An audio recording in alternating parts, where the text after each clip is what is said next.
Actually, the biggest thing that happened in terms of technology, obviously, was telemedicine was one. That was clear, that clearly hit its tipping point. But the second was dashboards.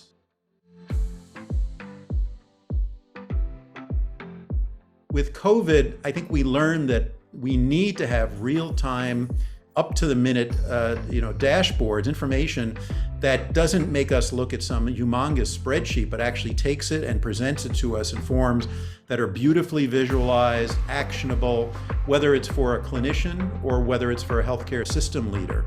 And I think it was the first time that we kind of understood the power of the data that we have sloshing through our digital tubes. It is the duty of leaders to lead, of the creative to create, of the daring to do. The free world expects leadership of us. Its fate and our fate depends upon our leadership. We are industrious, inventive, restless, with the fires that burn within us. But I say that nothing is easy, and the best things are the hardest. And all our troubles, all our immense difficulties, now and in the future, can I say be solved if we have the will, the courage. Welcome, everybody, and I'm so excited to be here. For those of you who don't know me, I'm Howard Krein, a practicing head and neck surgeon in Philadelphia and chief medical officer of Startup Health.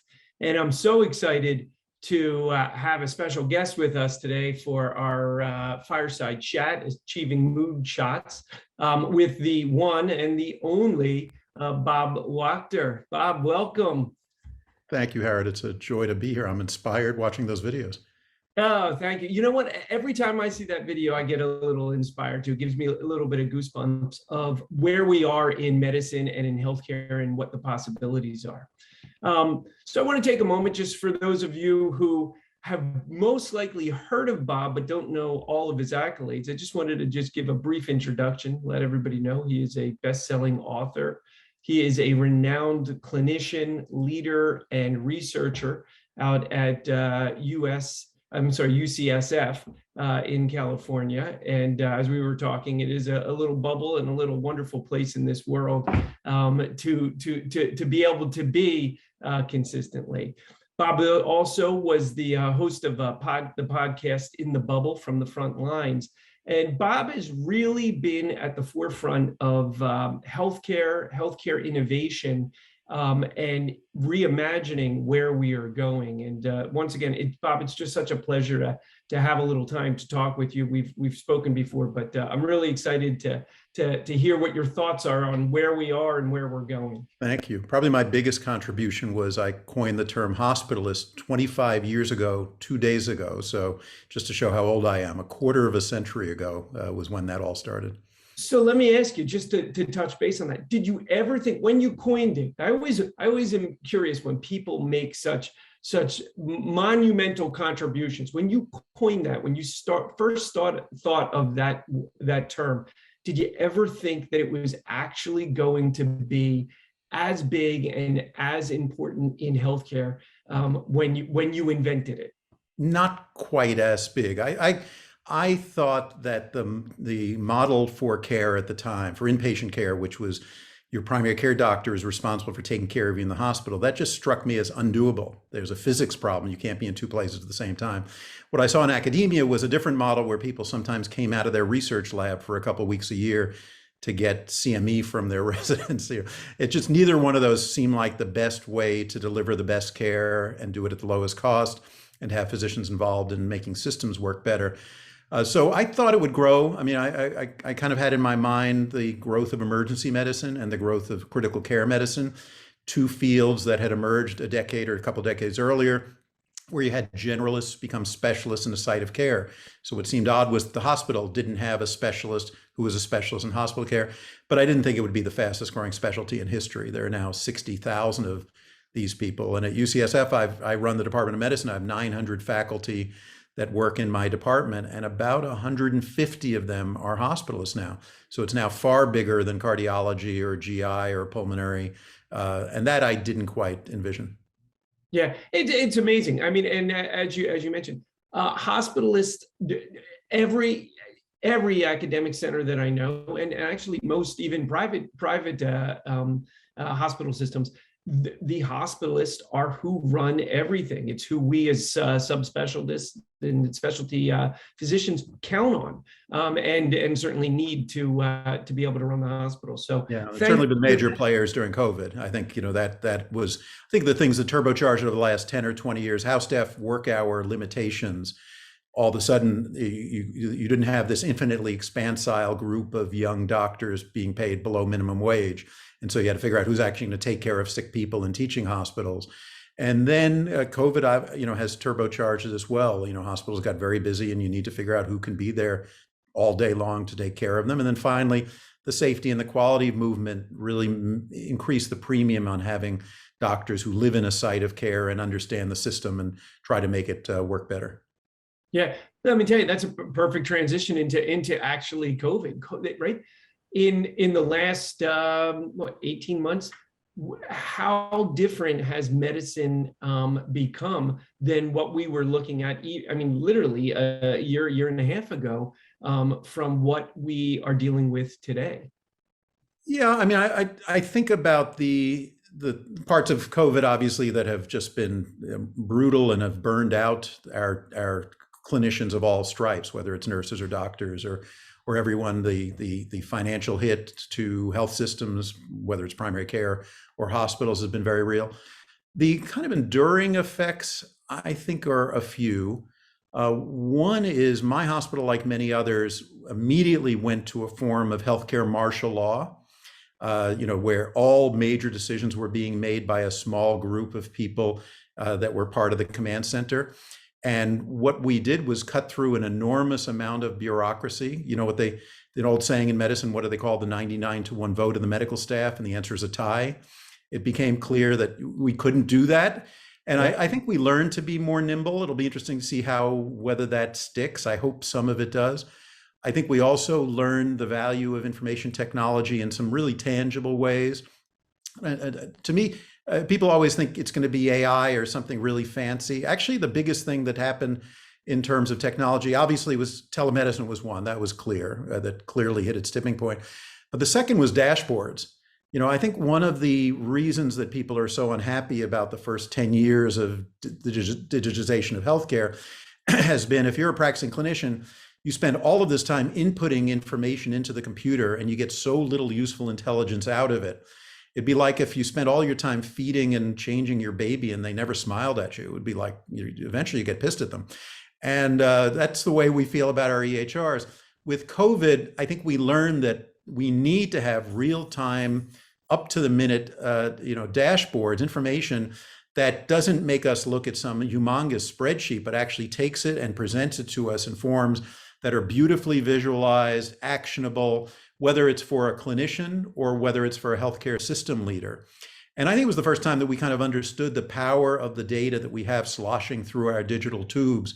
So those to me are the two things that are going to really have reached a tipping point. Telemedicine and sort of the associated things that happen with telemedicine, which is sort of we've broken the sound barrier as it comes to the need for a patient to come into our geographic space in order to deliver them care. I think that's really going to be important, more than just the telemedicine as a visit, but the idea that we're no longer stuck on the idea that care happens in episodic visits in a building that we own.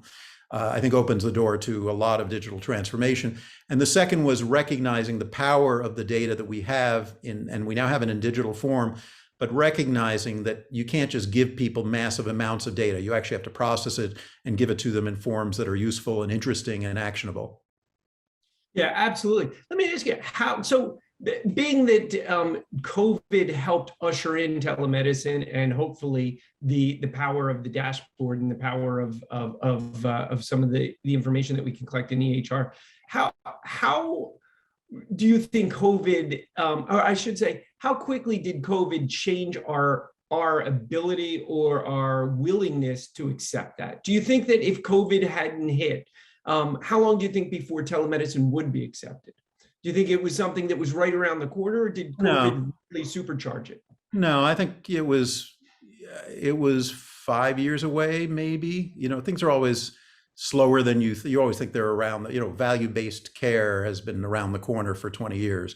It happens in drips and drabs and sometimes requires something catalytic. The reason I say it was 5 years away is I think the technical capacity clearly was there.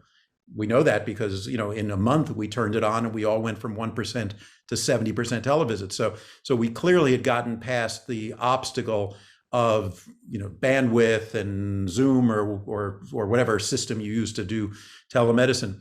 But the cultural acceptance among doctors and the cultural acceptance among patients was both low. And so they needed to be able to do the tire kicking and try it out and find out that turns out both patients and clinicians liked it fine. And maybe even most importantly, the bureaucratic, regulatory, and payment obstacles were very real. And I don't see the mechanism by which they were going to get taken down all that quickly. And what COVID did was it turbocharged that. Very clearly, the rules around HIPAA had to get transformed. The rules around payment parity had to get transformed. The rules around requiring state-by-state licensure to do telemedicine had to get taken down. And of course, once they're taken down, they're really hard to re-erect, as everybody has now experimented with telemedicine and most people like it. So I can't see those things having happened all that quickly because there were a lot of counter forces to payment parity and to some of the regulatory changes. So I think it probably would have happened, but it would have been, would have gone from 1% to 2% to 4% to 6%.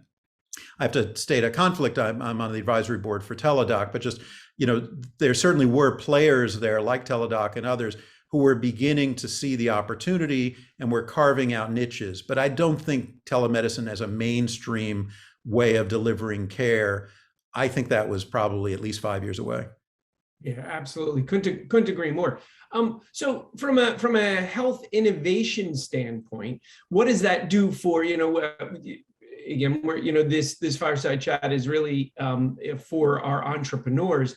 And I'm trying to share with them what changes from the healthcare innovation standpoint. What does that mean for them, for easier access, easier acceptance? Where do you think that changes, and does it put our entrepreneurs in a better position?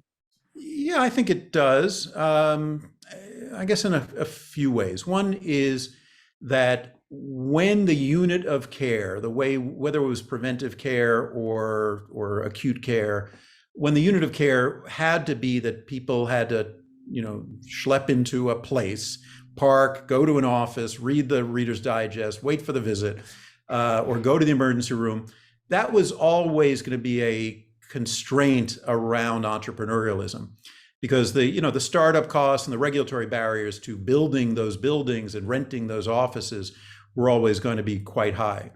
So telemedicine, I think, just broke the shackles of now the geography is no longer as decisive an element. If you're a health system or you're an entrepreneur and you're saying, I want to be a national deliverer of care, if care is only delivered in this thing called an office visit, that's just, the barriers are enormous. If care is delivered as seamlessly as ordering a book on Amazon or making a restaurant reservation or a plane reservation, I think the degrees of freedom for entrepreneurs to make an impact have gone up massively. And I think we're beginning to see that. I think it's all conflated with a whole bunch of additional trends that really are opening up the box to entrepreneurs. I think we've gone through the first stage of digital disruption in healthcare, not all that disruptive, but the first stage really was the implementation of the electronic health record. In 2008, fewer than 1 in 10 doctors, fewer than 1 in 10 hospitals had an electronic health record. A decade later, fewer than 1 in 10 did not. So the first 10 years of digital transformation in healthcare was the implementation of these big monolithic enterprise systems, which don't really provide any opportunity for entrepreneurs, because you just have to be, you have to be an Epic or a Cerner to have the capital and have the expertise to build such a thing. But I think we then have reached a second stage, which I frame as the post-EHR era, where it's become clear that as valuable as these systems are to be kind of your foundational enterprise system, they only go so far. And there are a whole lot of things they just don't do that, and probably won't do or won't do very well for a while, because it's not what the companies were built to do. And as healthcare becomes more consumer focused, more of it's delivered from people's homes, enabled by telemedicine, but all sorts of other digital connections, not just telemedicine as a visit equivalent, but data that's being collected from sensors and are streaming somewhere. I think the degrees of freedom there are massively increased. The ability of a single company to own that entire digital landscape goes way, way down. More and more of the game really becomes, how do you take digital data and process it and build tools and ways that clinicians can do things that they couldn't do before, or patients could do things for themselves that they couldn't do before. Just becomes a much more interesting, vibrant, dynamic, and a non-monolithic environment. Telemedicine is a piece of that, but I don't think it's the whole ball game. I do think the acceleration of telemedicine and dashboards and sort of understanding the kinds of care that can be delivered when patients can't go to see the doctor. That was what COVID did. COVID said, all right, we're going to take the main way that patients get care and we're going to make it largely impossible or at least potentially too dangerous. Healthcare system, what are you going to come up with to deal with that circumstance? And it turned out, as unnimble as we are, it turned out we were pretty nimble. And a lot of the nimbleness was in the kind of entrepreneurial startup space. So I think it accelerated all of that by half a decade, probably. It's still a hard way to make a living. It's still, the incumbents have a lot of real advantages. The EHR companies, by owning the data and owning the desktop, have a lot of real advantages. But I don't think those advantages are quite as decisive as I would have thought they would have been 2 years ago. Yeah, yeah. Let me ask you, do you think as we move into this new phase of medicine, is there been a hit on quality, or is it improved quality of healthcare? Nobody has a data-driven answer to that, so I'll give you my impressions, which are probably as good as anybody's impressions. And the answer is, I think it's probably been neutral. I think it probably will be for a while. I think ultimately it will be better for quality, because for every patient that is harmed because they chose to get care by some, let's say, fly-by-night organization that is easily convenient because it's on their phone, but the quality of the docs or the information isn't all that good, there will be other patients who have access to doctors or data or algorithms or specialists that they simply could not have access to before. And the patients will be in a better position to do comparison shopping in a way they couldn't do before, will be in a better position to get good information about what the right, maybe they don't need to see a doctor, maybe they can manage their own problem, and will be in a position to do that more effectively. And that's got to be good, that it's all tempered with the possibility that they will, there was something actually quite nice about the old system where they had to go see a credentialed physician in an office or go to a hospital that was certified by so-and-so certifying organization. Certainly not a perfect guarantor of quality and safety. We know that because there was a lot of bad quality and safety. Sure. But at least, there's a bar above which those settings have crossed. Once you've democratized this, the possibility of getting fantastic care is great, and the possibility of getting crummy care is great too. And the analogy is, my wife writes for the New York Times. When everybody got their information from the New York Times, you were pretty confident, or from CBS, Evening News, you were pretty confident of the quality of the information, that the person who's writing the article is a well-qualified journalist. Now all bets are off. And the information I get off Twitter, I love Twitter. I think I'm getting incredible information, much broader than I would have gotten previously. But I'm a decent connoisseur of the information. I can also get information that is incredibly unreliable and often just plain wrong. And the ability of any of us to discern which is which is going to become harder and harder. And medicine is going to be just like every other industry where we've democratized it. People have access to more great stuff and more access to crazy stuff as well. And it's going to put more onus on people to figure out which is which. And, so in that way, I think quality will both go up and go down depending on how discerning a consumer you are. Yeah, isn't it interesting? And that's sort of what has happened, as you mentioned, with the news. Brings me to sort of the next point of, when we talk about COVID, in how politicized and how much discussion is around what's the right thing to do to handle a pandemic like this. Is it masks? Is it vaccines? Is it right?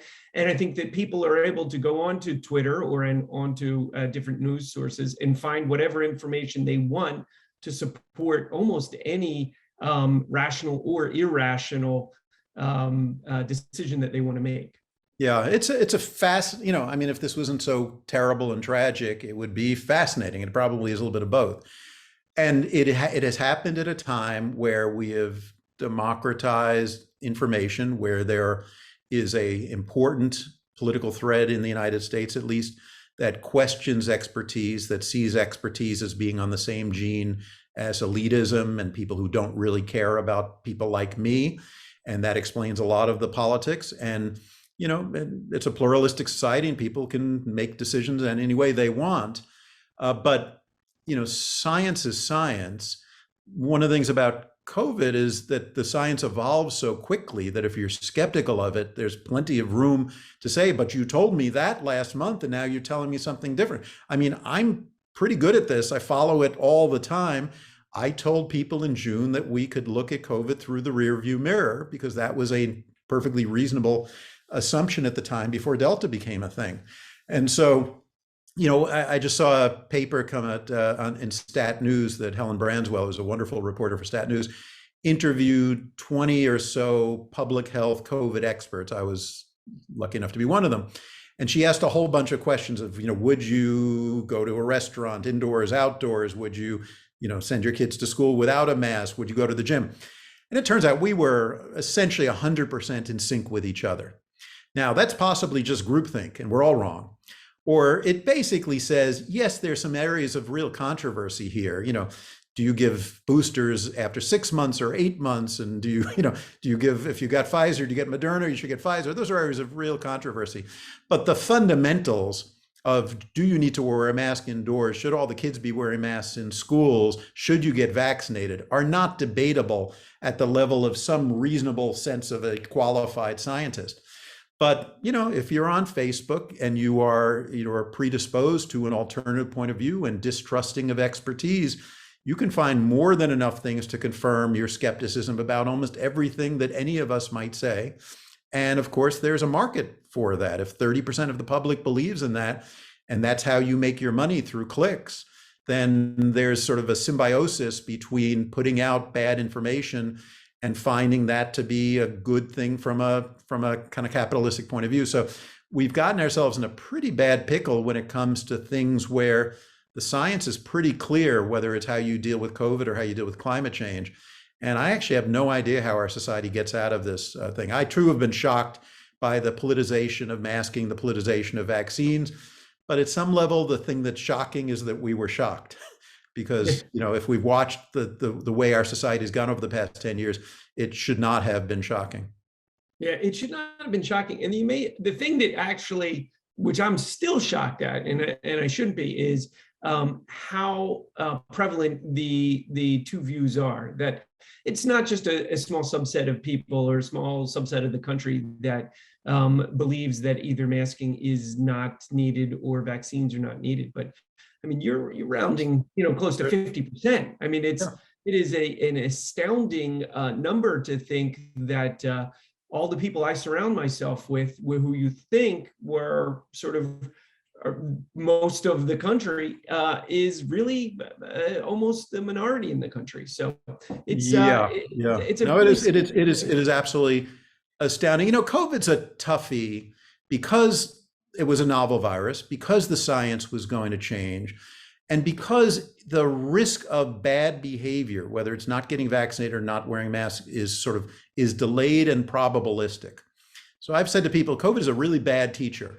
What's a good teacher? My kitchen stove is a good teacher. You touch it, your hand's going to hurt like hell, and you will never do that again. If you don't wear a mask or you don't get vaccinated, chances are you're going to do fine for a while, maybe for a long period of time. If something bad happens, you may not even be able to attribute it to any one act or that you engaged in, that you went out to or a bar and weren't wearing a mask, whatever it was.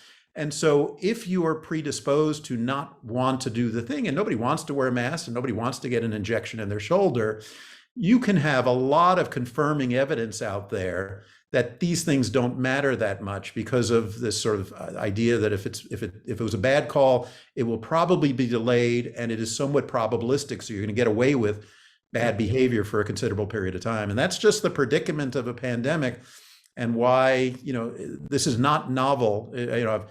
talked to folks who study the great influenza in 1918, and there was a lot of bad behavior. There was anti-masking groups and all of that kind of stuff. It's sort of human to get these things wrong because people, our human brain was not set up to understand exponential spread. That's not a natural thing, and these sort of probabilistic delayed risks are not something that we kind of process very easily.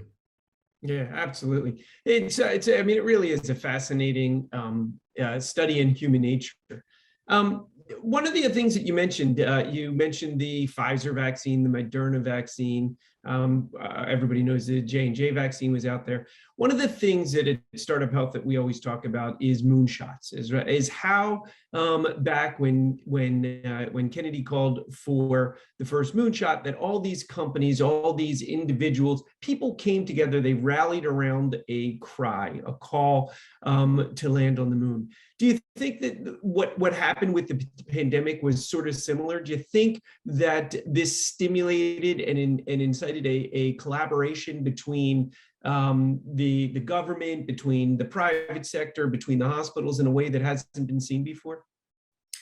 Certainly on vaccines, it did. I think in other areas, I don't know, not so much. I mean, I think it's been regional. So because I think the federal government certainly was not very good last year, and even this year has been a little bit stumbling in terms of its response to it. And we've learned that the public health system is mostly a local and regional phenomena. So in my town in San Francisco, it has been quite gratifying to see the connection between the public health department and the hospitals sort of collaborating in ways that they typically don't. They tend to compete with each other, but everybody kind of put that down with COVID. I think that was very nice to see. Now, San Francisco's decent at this to start with because we lived through the AIDS pandemic. And so kind of learned, we had some muscle memory about how to come together and how to engage the community and how to deal with local activism and all those sort of things. But I mean, clearly, Operation Warp Speed should go down in history as one of the great. It truly was a moonshot, and I'm not a huge fan of the last administration, but on this one, I think they got it essentially completely right. They said we got to get this done. We got to get it done fast. We're going to throw a boatload of money into it. We're going to sort of at a fairly nominal level supervise the private sector, but we're mostly going to give the private sector the resources they need to de-risk this and let them do their thing. And that turned out to be a brilliant approach.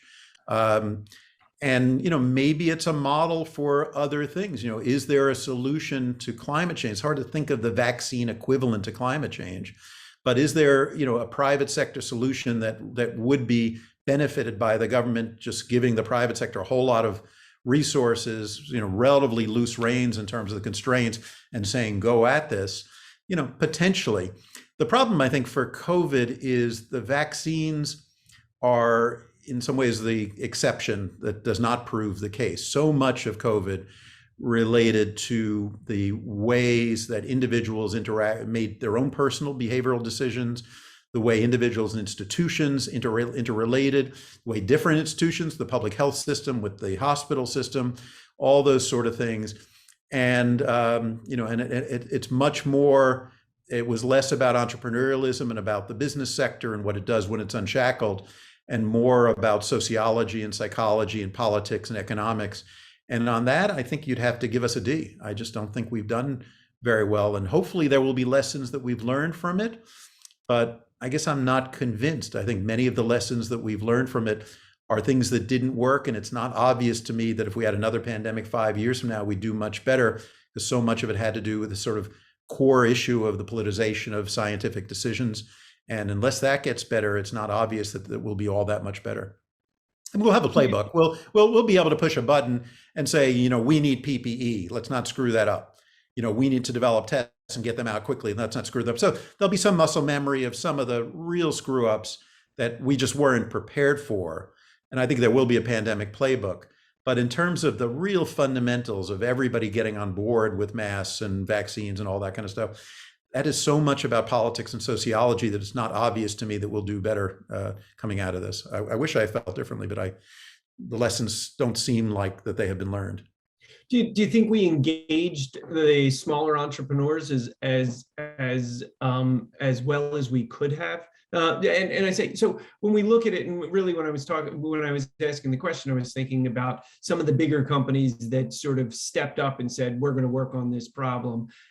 Certainly, I agree with you. I think that, a lot of the politicization of what was going on affected what the responses were. But at least I think that it opened up everybody's eyes to the need that healthcare is it's a very tricky vertical, right? You can't do it alone. Nobody can. A hospital system can't do it alone. The physicians can't do it alone. We really need to have everybody involved and everybody's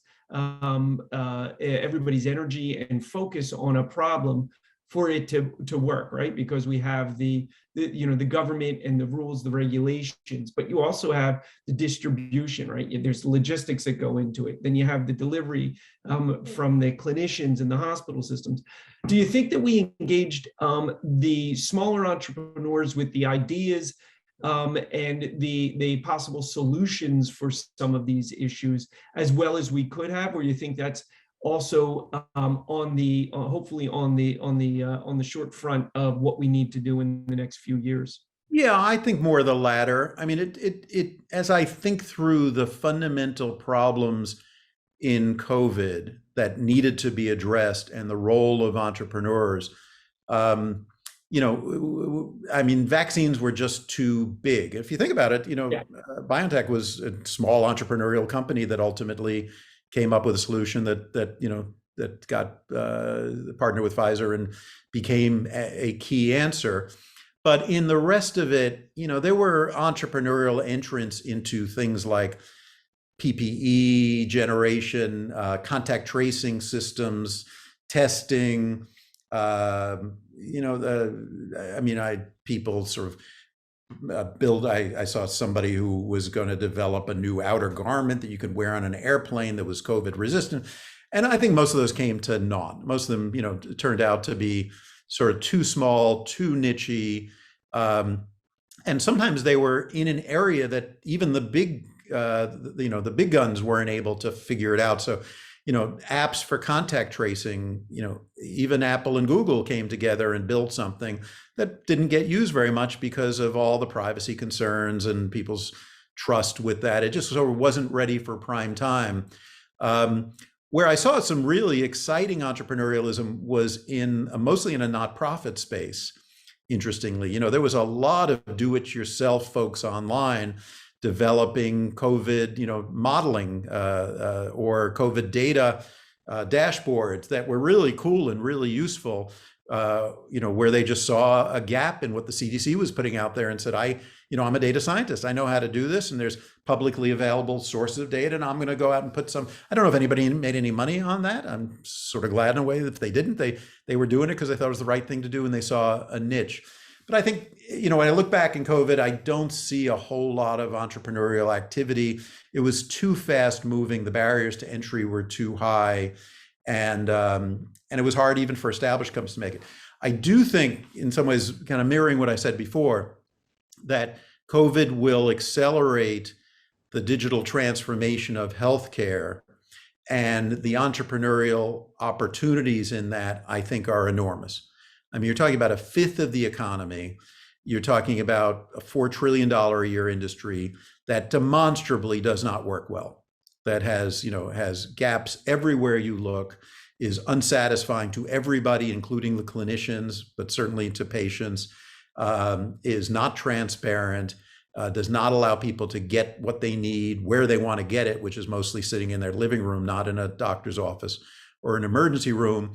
And by most estimates, wastes about 30% of the dollars that it spends. So the opportunity to make a meaningful difference and also to make a profit seems to me to be immense.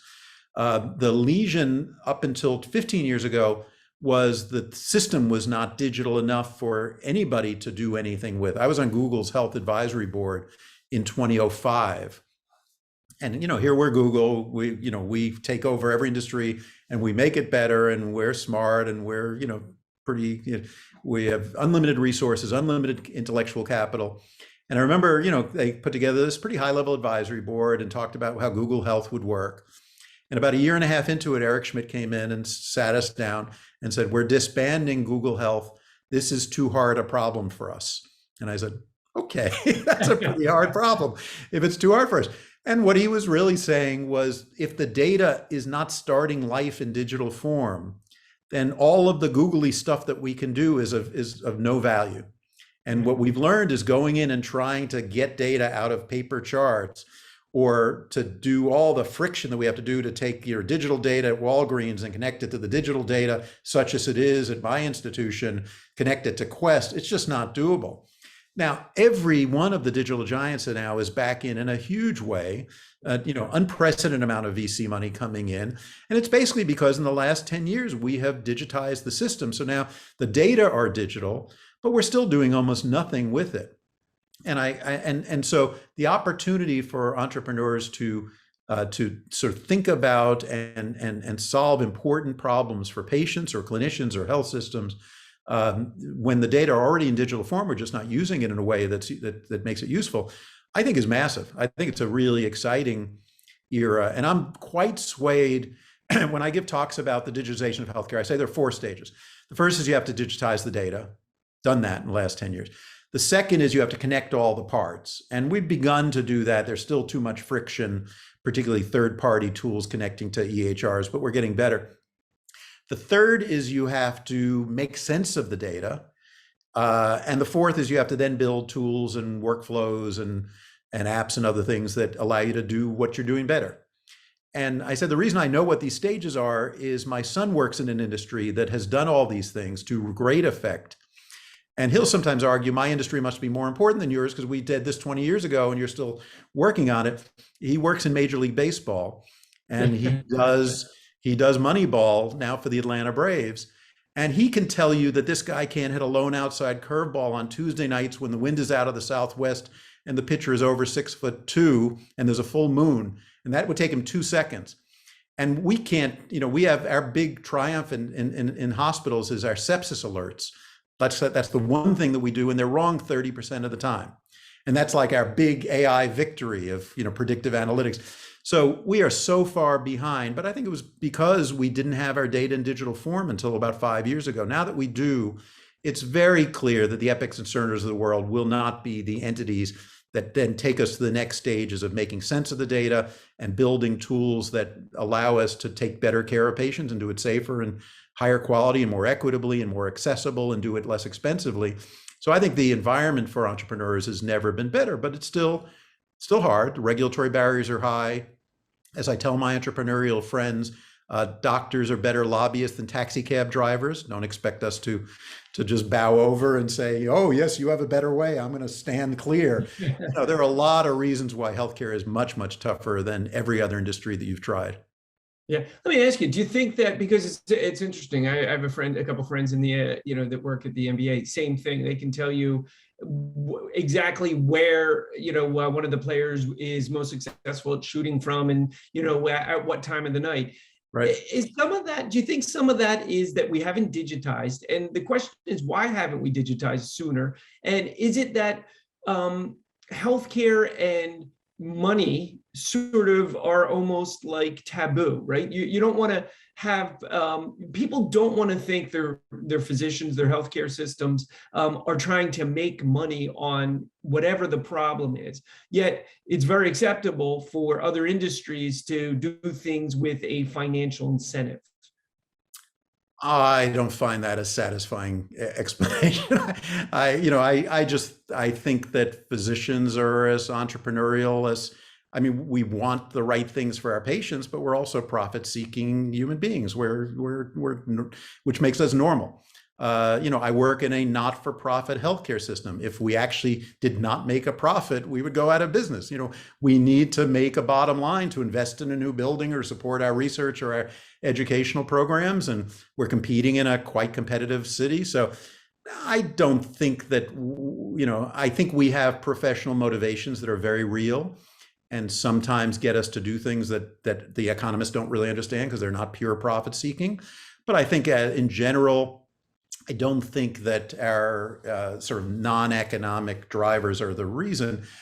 I think that the economics of healthcare are very different than other industries because the layer of the insurance system creates this sort of bizarre set of incentives for both providers and patients that just don't exist in other consumer industries. You know, I go out and buy a Starbucks. I decide if it's worth $4, and if I do, I buy it. And same thing if a Tesla, and the same thing for for my computer. And it's just different in healthcare. So the sort of bizarre incentives in this intermediary called the insurance industry is part of the challenge. But part of the challenge is just really, really complicated. I mean, look how hard it was to computerize hospitals and doctors' offices. And now that we've done it, we did it 5 years ago. It's not like we then snapped our fingers and all of a sudden we magically developed the analytic capability to make good use of the data. We mostly don't, because we thought, UCSF spent $250 million putting in our enterprise EHR. We sort of thought we were done with our digital investment. Of course, you've just started.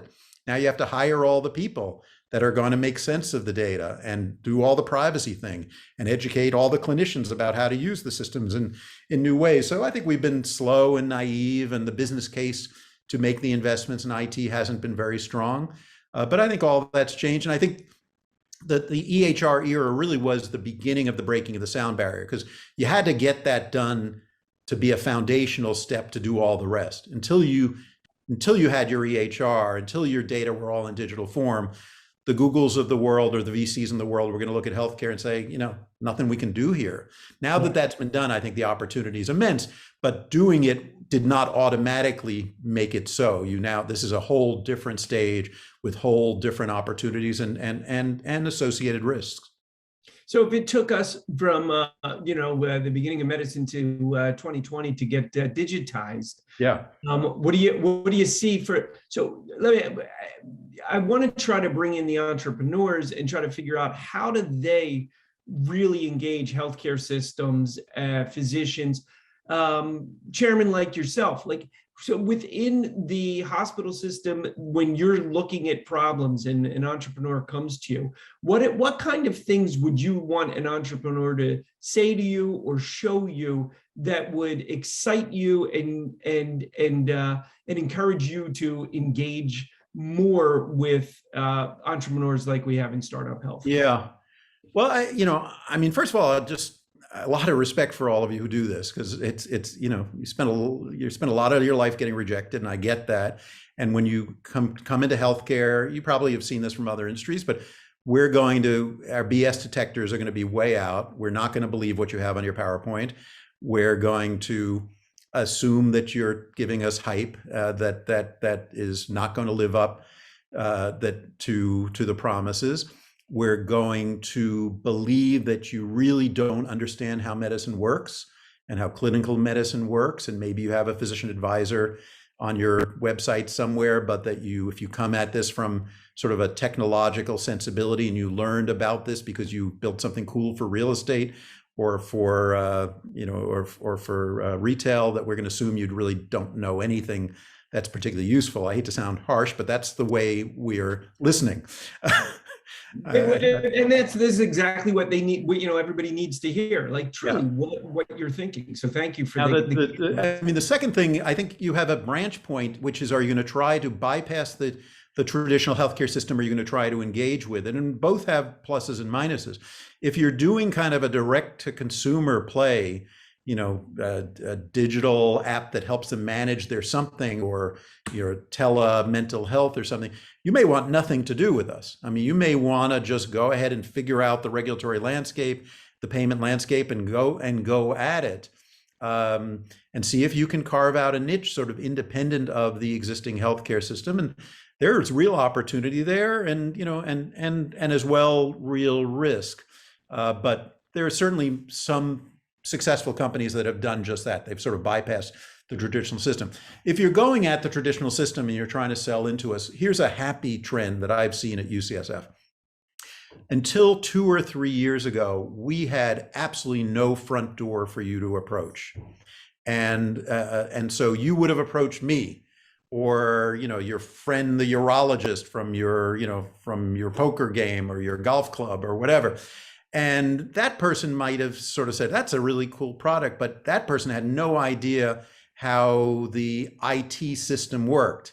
And when he or she or you then met our people who run the EHR, who are our only IT people, they would immediately go, la, la, la, la, la, I don't want to hear it. I'm too busy putting in Epic version 3.5-2. Or, you say you've worked out interoperability, but my BS detector is going wild because I know we're talking about hundreds of hours of programming time to link your cool app to our system. And so I just don't want to hear any of it. The good news is that we have gotten smarter and we have come to recognize, and we being UCSF, but I think it's probably sort of a general trend that you're going to see, at least in large, well-resourced healthcare systems. We've come to realize that the people that we have who run our EHR, who are magnificent, they have a day job and it's to run the EHR, and they are really busy running it, upgrading it, making sure it doesn't get hacked, making sure that we don't get ransomware, this and that, affiliating with a bunch of community hospitals whose first ask is that we put in our EHR in their system. They are too busy to do that. And if they are your first contact, you're dead. And we have come to understand that we actually need to have a front door for you because there are a whole lot of problems that we can't solve with our EHR, and we need the help of entrepreneurs. So we at UCSF, and I think others you'll find, they'll all have different names, but this is what you want to look for. We have something called the Center for Digital Health Innovation. And the Center for Digital Health Innovation is basically a digital solution shop that says there are going to be a whole set of problems that we know we can't solve with our EHR. We are going to charge this group with understanding that problem and then going out and looking at the marketplace and trying to figure out what the right solution is. And we're going to assume there is not one solution to this problem. It's a complicated, wicked problem whose solution is going to be one part Epic, one part startup company, one part Amazon or Google, one part something we have to build ourselves, and one part we're going to have to then weave all that together, including ultimately weaving it into the EHR. Because if it's a solution that's patient facing and they can't get to it from their usual portal, or even worse, clinician facing, and they've got to sign into a different website, non-starter. Yeah. So the big problem that group is working on today at UCSF is called the digital patient experience, basically. And it's basically everything about the way patients interact with us, from how we schedule their appointment, to how we communicate with them after their surgery, to if they have a home glucose monitor or home digital scale, how that information flows into our system in a way that doesn't overwhelm the system, to 100 other use cases that are all about the digital patient experience. And very clear that Epic does not have a solution to that there's not one solution. And in that regard, we're very open to talking to entrepreneurs and startups that have good solutions. What are we going to, so that's now the front door. If I got a call from somebody, I would steer you to that group, and that group will actually be open to talking to you. Now you're going to have to sell them on the idea that you're a startup that's not going to be out of business in 6 months, that you're a startup that actually does understand how healthcare works, that you've thought about the interoperability issues, and that plugging you into our system is not going to be brutally hard.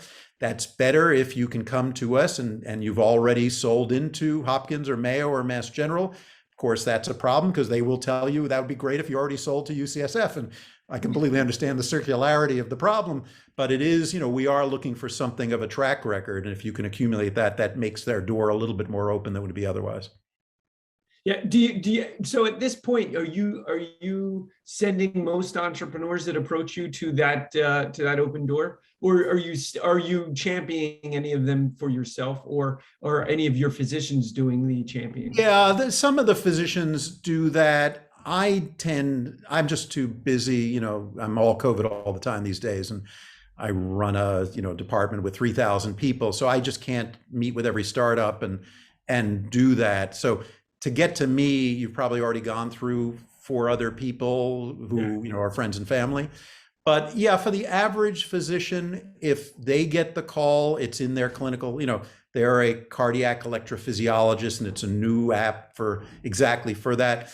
You might, I mean, you probably have to know somebody or somehow get an audience with them, but their path now is going to be going to that Center for Digital Health Innovation.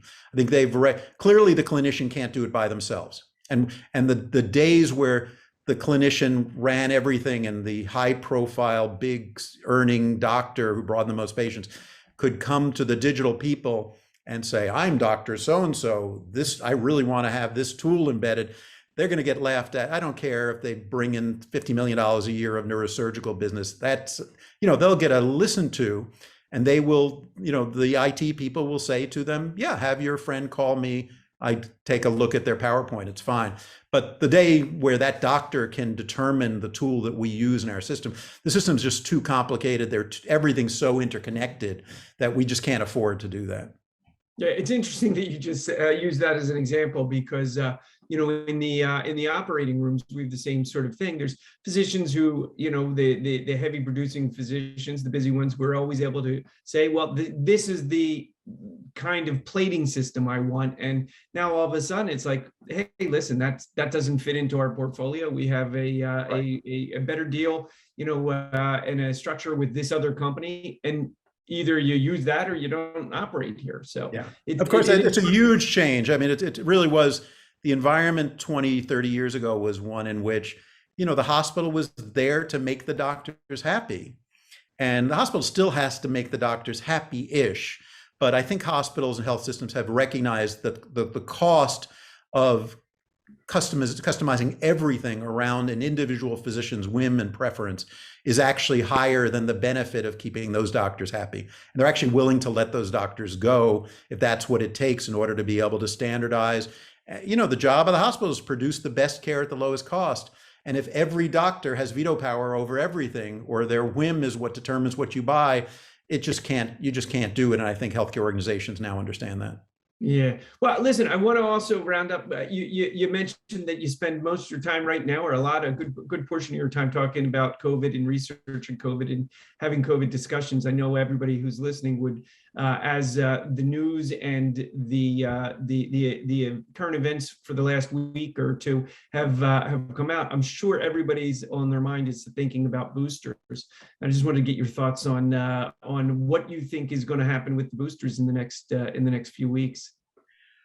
Well, they're clearly going to be approved. It's fascinating. A month ago, first the Pfizer and the Moderna CEOs said everybody's going to need them, which of course was a boost to their stock price, which would make one logically a little skeptical. And the Feds came out very quickly and said, no, we're not. And now the Feds have changed their tune, and they've changed their tune because the data is rapidly accumulating and is no longer even debatable that the boosters lose a significant amount of efficacy starting at about the vaccines, even double dosing of the mRNA vaccines lose a significant amount of efficacy starting at about 6 months. They've chosen 8 months. I'm not quite sure why, because that's not a magic number. 6 months is the number where it starts going down. I think their feeling is there's actually a little bit of logic at 8 months because that's where we are now. I, as a healthcare deliverer, I was in group 1 that got my vaccine in December, January. So I'm at about 8 months now. So 8 months is the time where that first wave of people are now hitting this wall. And the wall is that, the numbers that we all sort of jumped for joy when we heard in November, the vaccines are 95% effective in preventing symptomatic COVID and 99-ish% effective in preventing severe cases. Nobody believes those are the numbers anymore, which is partly decay in efficacy, partly delta.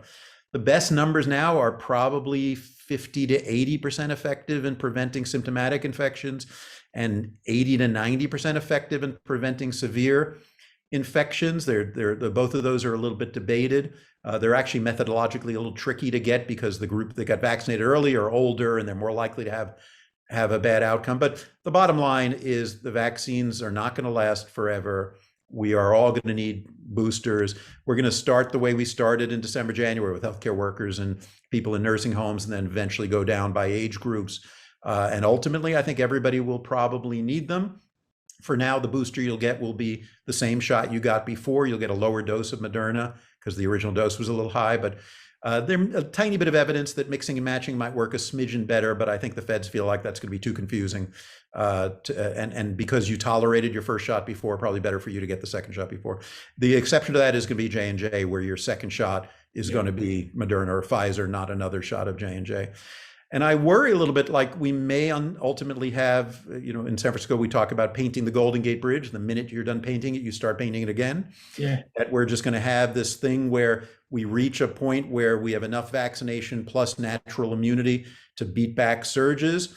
And then people begin losing immunity, and we have the beginnings of another surge, and back to masking and back to boosting people. And we're probably going to have that for several years. Anybody who tells you they know what happens beyond a couple of years is making it up.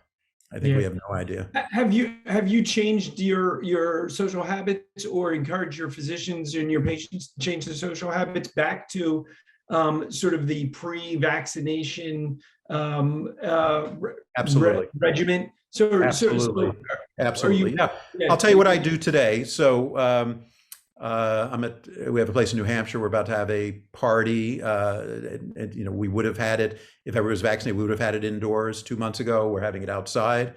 Now, I don't eat in indoor restaurants. Even if they checked vaccine status, you can get a fake vaccine card for $20 online. So I don't fully trust it. And even if I did, it's now completely clear that breakthrough infections are more common than we thought, and you're capable of transmitting with a breakthrough infection. So even in a fully vaccinated crowd of people, I'm not as trusting as I was. I'm going to wear a mask. The exception to that would be a group of 2 or 3 or 4 people who I know are fully vaccinated and I trust a lot. But so I'm back to wearing masks indoors. The minimum mask I wear indoors is a double mask with a surgical and a cloth mask on top of that. In situations I see as higher risk, I'll wear an N95. I will still fly, but I wear an N95 on the whole flight and just take it off to basically chug a drink and gobble down a peanut and hope I don't aspirate. So yeah, my behavior is very different than it was 2 or 3 months ago, because I think the key epiphany is with Delta. My original assumption was when something comes out and is new, like it's much more infectious, okay, but everything else is the same. My assumption now is that nothing is secure about what we used to know, that all bets are off until the research comes out on Delta itself. And in most cases, it comes out and it's a little scarier than it was before. So I'm acting much more carefully than I would have acted in June. Well, Bob, thank you. First off, great advice on all accounts. I think that over here in Philadelphia, across the country, we're sort of mimicking those changes, moving back to the pre-COVID recommendations. I have to thank you. What a wonderful conversation. I so enjoyed our hour. I can't believe it's already an hour.